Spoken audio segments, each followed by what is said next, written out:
guys! Ayan, kumusta ka? Ako, kumusta? Mabuting mabuti. Aba. Kinumusta ko siya kasi medyo matagal-tagal kaming nawala. Naging abala po kami sa maraming bagay. Siya naging coach ng basketball. Mga champion, walang talo. Pero bago po yan, heto na naman kami at nagbabalik sa panibagong episode ng In the Right Corner. Yan, syempre kasama pa rin ang nag-iisang Kuya Dwayne. Hello. At nag-iisa. Walang katulad. Hindi tumatanda. Pero laging abala. Abala. Ang galing. Abala. Parang gusto kong iligpit lahat ng ito, tapos ikaw ang dumayo sa akin. Gusto mo ba yun? Almira Shee. Ay, wow, ayan. Medyo matagal tayong nawala, kuya, no?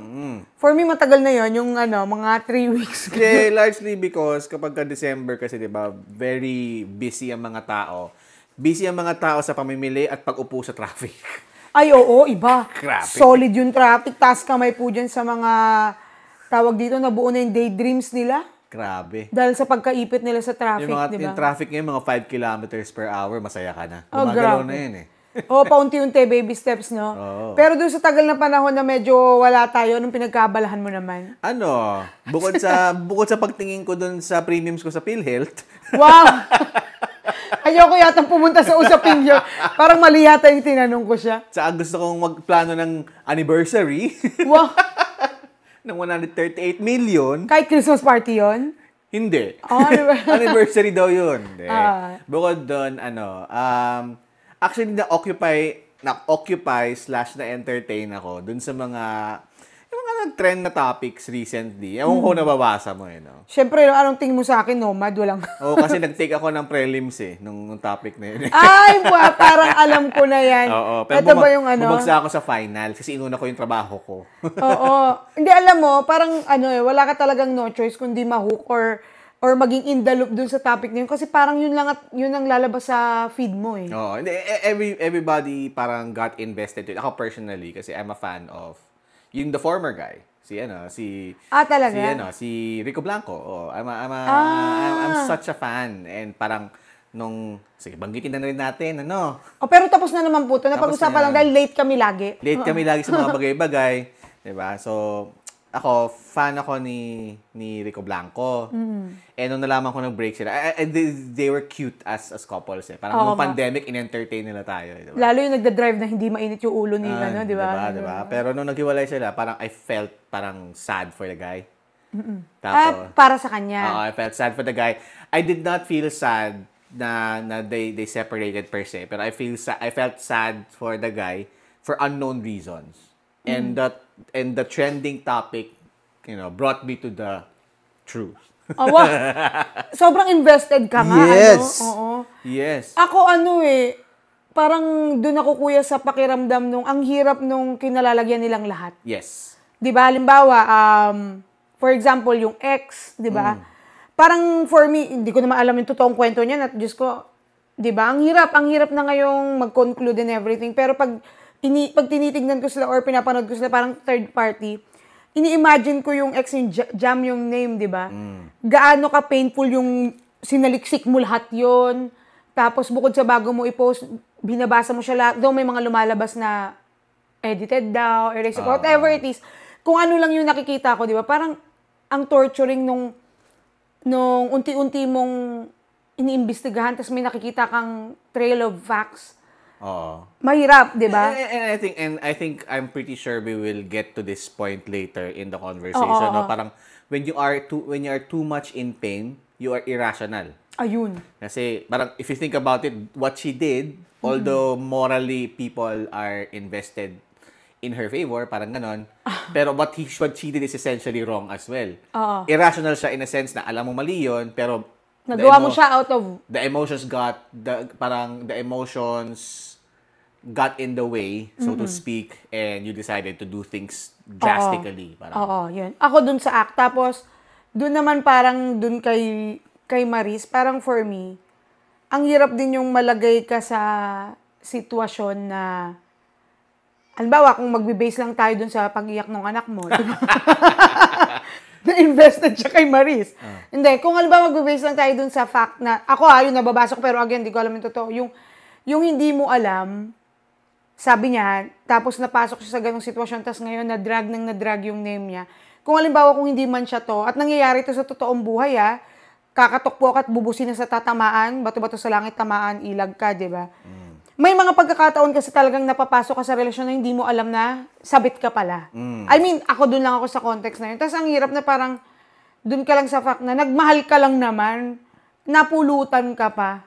Oo. Alam mo yung ganon? Ako naman, as a guy who have been victim. Wow! Parang parang for a person who has been in jam situation. So, being cheated on. Yes, correct. Parang sometimes you're foolish when you are in love. Pero are you really that foolish? Okay. Diba? So, may mga times na you are aware and you are informed of your decisions. You did it anyway.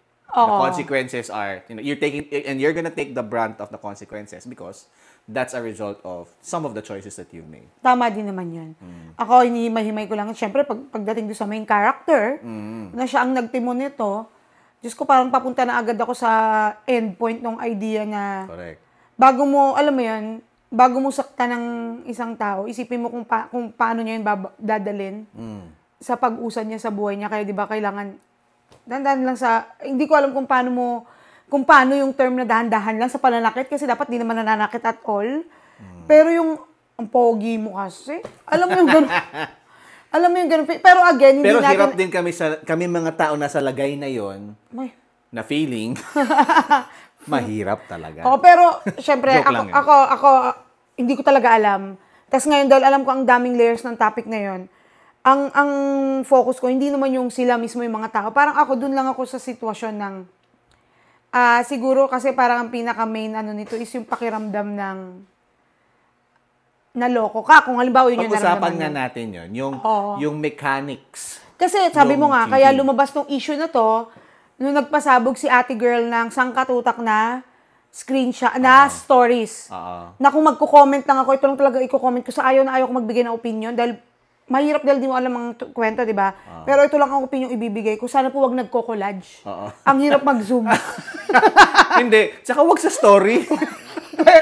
Ganun din naman I-screenshot din naman Kasi, hindi, yung kinolodge mo na. 4, di ba? Maraming lines yun, mga 24. Di ba?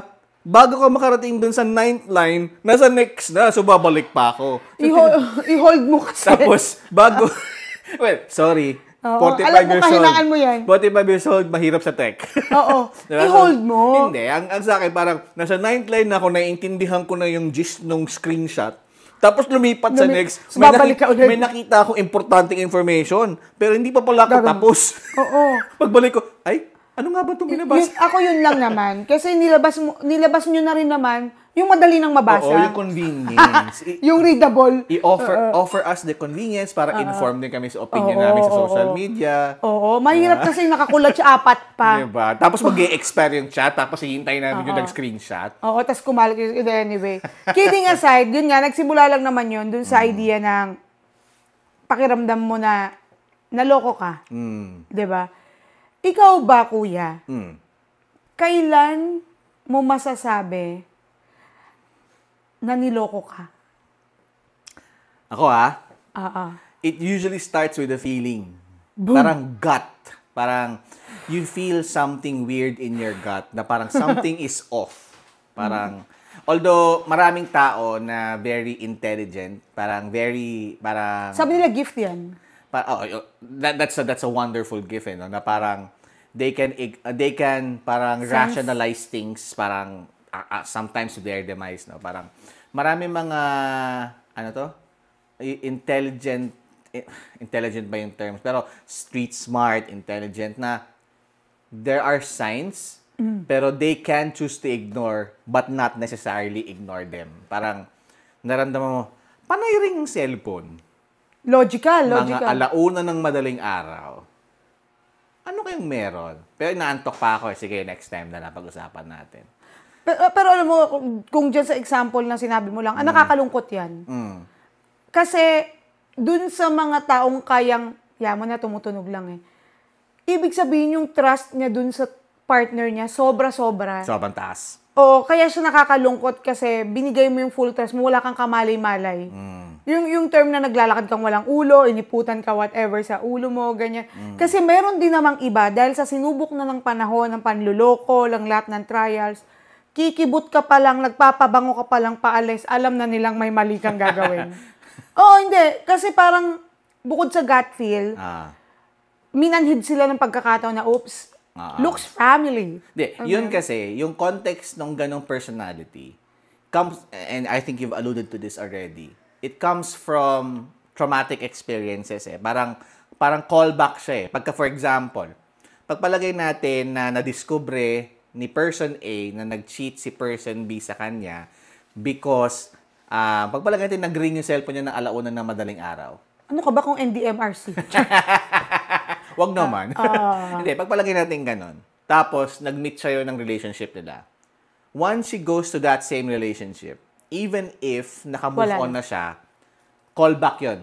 Sa iba, ang tawag nila doon trigger.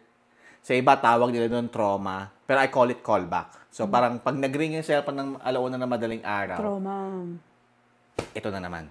Diba? Parang pamilyar to. Parang, ako, I'll say this, medyo drastic example, pero in the case of people na naabuso, kapag ka pumapasok sila sa isang relationship, kapag ka merong act of intimacy, that sometimes nafe-feel nila yun as a callback or as a trigger nung past experiences nila. Same is true, for example, kapag ka nasaktan ka ng sobra because you got cheated on. Mga certain things in the past parang creates triggers in your head na parang, okay, I should be alert. Oh, I should be mindful. Parang ganyan. Ako kasi, the reason parang I'm trying to parang set foot the conversation into the context of parang, okay, nag-cheat, may trigger, okay lang. Sige, ignore ko muna, baka wala pa akong basihan. Kasi, parang, like many people, I'm not sure if everybody does this like me, pag pumapasok ako sa isang relationship, I invest my full trust in the relationship. Because if you don't do that, why go into a relationship to begin with? Put your guards, pero you put your trust too. Kasi hindi magfa-fly yung relationship kung walang trust to begin with. Pero hindi ko rin sinasabi na hindi indestructible ang trust. Kaya nangyayari itong mga bagay na to. So that's why I started by saying na, nag-ring yung cellphone ng alauna na madaling araw. Pero sige, baka wala lang yun. Kasi syempre, nang mumutawi muna yung trust until you get into the facts. Hindi. Ako feeling ko yung trust at saka yung pag-example, pag sinabi mo kasing trust din, kung ano yung sasabihin ng partner mo, okay, done deal, yun. Bawa, sino yan? Mo eh. Tita ko. Okay, tita. Hi, tita. Tapos, ako, siguro ang pinagkaiba natin, ikaw sabi mo, binibigay mo yung full trust mo. Ako naman, may ganun din sa unang bukas ng, kumbaga, ito yung relationship, unang bigas, boom, sige, go. Ito yung unang alay mo. Yeah. Yeah. Pero may konting ganun ka lang, tapos na yun. Siguro, so fragile yung trust. Oo. Parang feeling ko, isang beses ka lang magsinungaling sa akin, o kahit yung inconsistency, tapos yung, sabi nila kadalasan, lalo sa mga babae daw, I don't know sa boys, pero hindi ko nila lahat. Pag ang babae nagtanong na maniwala ka, alam niya yung sagot. Inaantay niya lang manggaling sa'yo. Tapos minsan, sa sobrang mahal ka, ayaw na ng away, ayaw maghiwalay, pagod na makipagtalo. Pero, nalilista na nila sa isip nila. Ako, feeling ko, pagkalimbawa, tinanong kita, tas alam ko, tas nagsinungaling ka sa akin sa point na yun, maninilikado ka na sa akin. Actually, alam mo, I have a very familiar feeling. Kasi, looks family, that's the English. Sounds family. Yan. Hindi, kasi in my X number of experiences being cheated on, parang siguro lucky enough ako,